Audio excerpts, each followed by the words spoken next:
സാമ്പത്തിക ഇടപാടുകൾ ബാധ്യതകൾ ഉണ്ടെങ്കിൽ എന്താണെങ്കിലും കടം വാങ്ങുന്നത് ശരിക്കും ശ്രദ്ധിക്കണം. ആ വയഹ്റുമുൽ ഇഖ്തിറാദു അലാ ഗൈരി മുൽത്തറിൻ ഫതുഹുൽ മുഈനിൽ പറയുന്നത് കടം വാങ്ങൽ ഹറാമാണ്, ചില്ലറയല്ല, രണ്ടു പേർക്കൊഴികെ. അഥവാ ഒന്ന് ചക്രശ്വാസം വലിച്ചുകൊണ്ടിരിക്കുകയാണ്, ജീവൻ നഷ്ടപ്പെട്ടു പോകുകയാണ്, അവിടെ പിന്നെ ഏതെങ്കിലും നിലക്ക് കാശ് കിട്ടുന്നത് നോക്ക് കടം വാങ്ങാം. മറ്റൊന്ന് വീട്ടാൻ ഒരു മാർഗം, വ്യക്തമായ ഒരു മാർഗം കാണണം.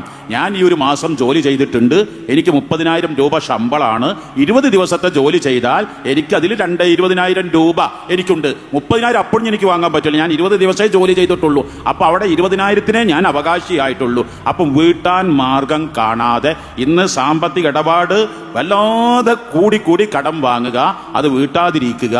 മയ്യത്തിന്റെ തുണി പോലും അഴിച്ചെടുക്കാൻ കടക്കാരന് അവകാശമുണ്ട് എന്ന് മയ്യത്തിന് അവകാശപ്പെട്ടാണ് 3 തുണി കഫൻ ചെയ്യുക എന്നുള്ളത്.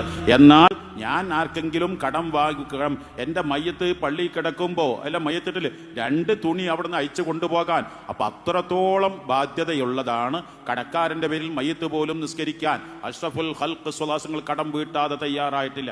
അപ്പം അതുകൊണ്ട് നിങ്ങളെല്ലാവരും കടം വല്ലവരും ഉണ്ടെങ്കിൽ അത് ഒന്നാമത്തെ അജണ്ട, ഞാനത് വീട്ടിൽ തീർക്കുക തന്നെ ചെയ്യുമെന്ന ഒരു നിർബന്ധമായിരിക്കണം. കടം വാങ്ങാതെ ഉള്ളത് കൊണ്ട് ജീവിക്കാൻ നമുക്ക് കഴിയണം.